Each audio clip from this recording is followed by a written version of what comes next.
On guard, in the air, on the ground, from the National Mall to the Vegas Strip. The guns out, dogs too. Our team right there as police step up patrols from coast to coast. The fireworks display taking a terrifying turn. Oh my God! Hot shells flying into a packed crowd, injuring spectators. How a holiday show went horribly wrong. July 4th washout. Millions facing drenching rains in the southeast, Mother Nature's wrath and glory on full display. And thieves smashing through glass, taking off with the whole ATM and all the cash inside. The American city where ATMs are going, gone. And broken streak. The reigning champ defeated, so how many hot dogs does it take? From ABC News World Headquarters, this is ABC World News Tonight. Good evening, and thank you for joining us on this holiday. I'm Cecilia Vega. We begin tonight with patriotic fever and fear around the country. As 4th of July celebrations are in full swing, police are on guard. Take a look. This officer's face says it all. Heightened security here in Times Square. In the nation's capital, officers lining the Independence Day parade. And in Boston, bomb-sniffing dogs making sure the thousands gathered at the Pops concert will be safe. Teams of police tracking any possible threat, and our Ron Claiborne has been right there with them. He leads us off tonight from one of the country's largest celebrations right here in New York City.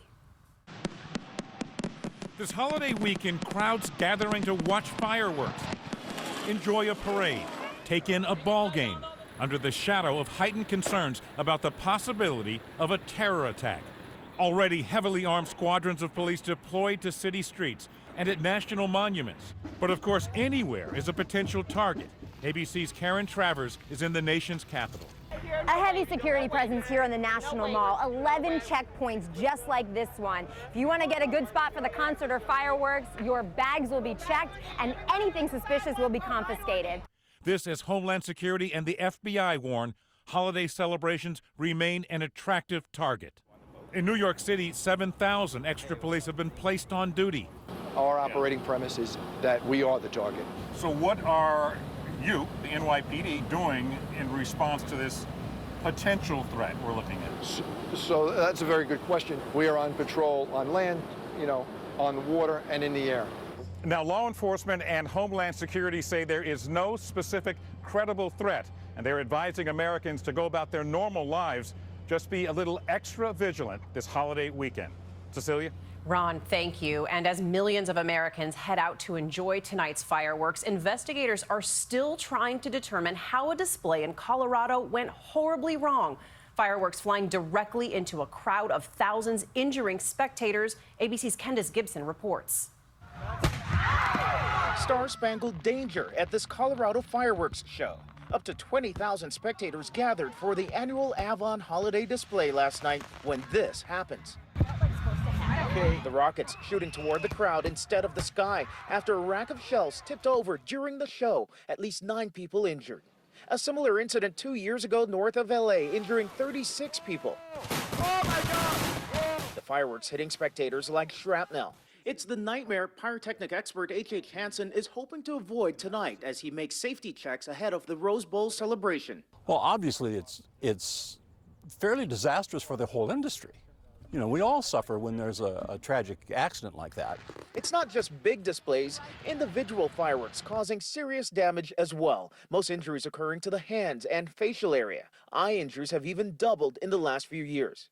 It's a one day a year that adults, we watch them hand a sparkler that can reach 1,200 degrees to a young child and tell them to go have fun. Tonight, the 9 people hurt in that Colorado incident are said to be suffering minor injuries, including abrasions. The experts say these mortars are packed with so much explosives. They do everything they can to make sure these do not come in contact with the public. Cecilia? So beautiful, yet so dangerous. Candace, thank you. And the dry weather out west forcing some fireworks shows to be canceled. Fear that one spark could ignite a blaze in the southeast. The worry tonight for millions is dangerous rain. Not a happy 4th for this motorist stranded in flash floods in Birmingham, Alabama. And these pyrotechnics courtesy of Mother Nature, the happiest place on earth getting a full lightning display. Here's ABC senior meteorologist Rob Marciano with the storms and the forecast.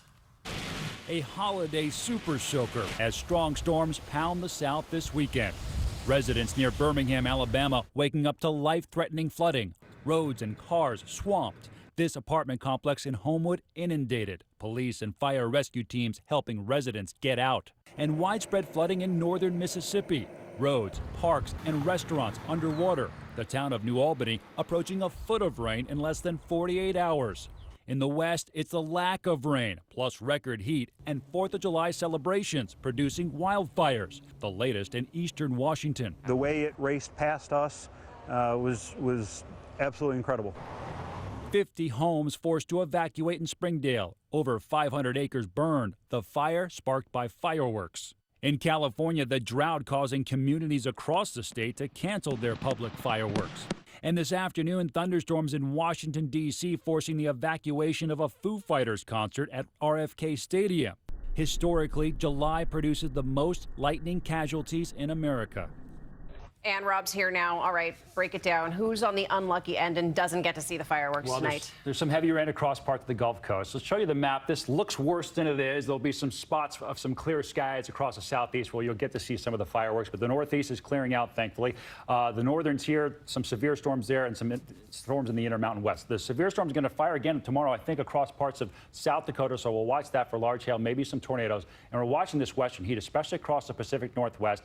Tomorrow, Seattle may be the 5th day in a row where they see 90 degrees plus. That would be a record. And of course, very, very dry out there. So they're trying to stay cool on this 4th of July. So hot out there, Rob. Thank you. And turning now to a warning for the millions behind the wheel on America's highways this weekend. The National Safety Council predicting more than 400 people will be killed in accidents on the 4th of July. The holiday considered the single deadliest day on the road. One major worry, drunk driving. ABC's David Curley now on efforts to keep the roads safer. Tonight, that urgent warning to be aware on the roads for this. Oh my God. Drunk drivers may help make this the deadliest 4th of July in recent memory. Contributing this year, lower gas prices and a better economy. Resulting in more miles being driven on our roads, unfortunately resulting in an increase in number of deaths. That's why the National Safety Council believes more than 400 Americans will die this weekend and warns to be wary of drunk drivers. We're going to put these two on your wrist, the other one on your ankle, and it's going to throw off your balance. Ford has what they dub a drunk suit. Wow, that is like vertigo or something. Used to simulate impairment to teach teen drivers the dangers of drunk driving. I need you to maintain that position and keep... I put on the suit and let Park Police Sergeant Adam Zielinski put me through the paces of a DUI stop. Do you believe that you were able to operate a vehicle safely? There's no way. I mean, I couldn't even get one foot in front of the other. Police also worry that with yesterday's holiday in front of the 4th today, it could double the number of parties and the number of drunk drivers. There is hope. This, the car of the future, may have a built-in system to cut down on drunk drivers. It samples the driver's breath for alcohol and a touch system that measures the blood alcohol through the finger's skin with light. Too much alcohol, this car won't start. It's at least 5 years away.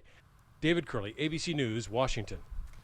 Overseas now to Greece, a country on the brink of collapse. Banks shuttered, ATMs running out of cash, and now echoes in our country. Vacationing Greeks left stranded here penniless. ABC's Alex Marquardt reports in from Athens on the eve of one of the biggest showdowns in Greek history. Tonight, a country deeply divided. All week, the banks closed, life savings locked up inside. Endless lines at ATMs with withdrawals limited to just $67. If you're lucky enough to find one that still has cash. The country really has to pull itself together somehow. Heartbreaking scenes, like this retired man collapsing in tears after failing to get his wife's pension. Last night, tens of thousands turning out on both sides of Sunday's historic referendum that may impact not just Greece's future in Europe, but the world economy as well. A simple yes or no vote on a bailout plan. But the implications and the ballot itself could hardly be more complex. If you read the ballot, nobody can understand it. Valasia Limniadi and Konstantinos Patronis saved for a year for their dream honeymoon to the U.S., only to have their cards declined in New York City, leaving them without a penny. Our families couldn't help us because they couldn't give us money. That couple helped out by 2 Greek Orthodox churches in Queens that gave them $350. It's going to take an awful lot more than that to get Greece out of this mess, and tomorrow's referendum may only complicate things further. Cecilia? Alex, thank you. And back here at home, we are learning more about a tragic medical helicopter crash. That chopper meant to save lives plunging to the ground in Colorado, killing the pilot. Now investigators are piecing together what went wrong. The latest tonight from ABC's Devin Dwyer. Tonight, the NTSB is investigating why a flight for life ended up costing one. Patrick Mahaney, a decorated Vietnam pilot who ABC News met just last year over an avalanche zone. The Flight for Life saves more lives, helps more people. Tragedies like this are awful. Eyewitnesses saying the medical chopper, a single-engine A-Star like this one, had barely gotten off the ground before spinning out of control and bursting into flames. Bystanders were all rushing to try to save the crew members. Very experienced pilot, very good crew, but the idea that the aircraft lost control would indicate a mechanical failure rather than pilot error. The chopper was not carrying a patient, but a nurse and medic on board were seriously injured. It's the latest deadly accident for a rapidly growing industry. Last year, this air ambulance spinning off the roof after dropping off a patient in New Mexico. In 2010, 2 medical choppers collided midair in Arizona, 6 dead. The number of air ambulances in the skies up 56% in the last decade, now carrying 400,000 American patients every year. Very lightly regulated, but they're doing some of the most dangerous flying, the most challenging flying that can be done anywhere in the world. A risky race to save more lives, but also make a profit. More than a third of the nation's medical helicopter fleet run by just 3 private companies. It's a business the FAA and NTSB are aggressively trying to make safer with better training for pilots, better coordination by dispatchers, and more transparency on costs for consumers. Cecilia. So much on the line, Devin. Good to have you with us in New York tonight. Thank you. And we turn now to an upset in the world of sports. Across the pond, the defending champ is out at Wimbledon. Petra Kvitova losing today, defeated by former world number 1 Wjla Jankovic. It's a result that nobody saw coming. A loss seemed impossible for Kvitova, a 2-time Wimbledon winner. And what better way to celebrate the 4th than with a World Cup victory? The excitement building for Team USA, the women's national team, about to take on Japan tomorrow in a deja vu duel, stirring up all kinds of memories and inspiring a whole new generation of soccer fans. ABC's Jesse Palmer is in Vancouver, where, Jesse, those fans are going wild. You know, Cecilia, we may be in Canada, but you wouldn't know that judging by the crowd out here on the streets. The excitement is building for Team USA, the women's national team getting set to take on Japan tomorrow. Team USA on the field gearing up for tomorrow night's epic battle. And for a chance at redemption after that devastating loss to Japan at 2011's World Cup final. This is it. I mean, no regrets, no holding back, full throttle, and we'll be hopefully on that top podium. We all remember that win 16 years ago, that nail-biting shootout and 30 minutes of overtime, that ball blasting past China's goalkeeper. Defender Brandi Chastain falling to her knees after that winning shot. Electrifying a nation and sending legions of girls onto soccer fields across the country. Nearly 375,000 high school girls playing the game last year. Tomorrow night, so many young athletes expected to be here cheering this team on, rooting for another magic moment. And just to give you a sense of what a victory would mean for Team USA, the American women looking for a 3rd World Cup title, something no other team has ever done before in women's World Cup history. Cecilia? Victory would be so sweet, Jesse. Thank you. And we have much more ahead on World News tonight. Coming up, holiday travel hell, why a routine flight from Las Vegas to Baltimore took 24 hours to finally get to its destination. And up next, smash and grab, how those machines that give us quick cash are becoming an easy way for thieves to make a quick buck. Tonight, the American city where ATMs are targeted twice a week. ABC World News Tonight, brought to you by Trivago. This is Jim. He's a proud hotel owner, but Jim is frustrated because his beautiful room is not being booked on his website. To cut his losses, he offers it on a popular travel website and a discount website for a reduced price. Why should you care? Because his room is now on 3 different websites for 3 different prices.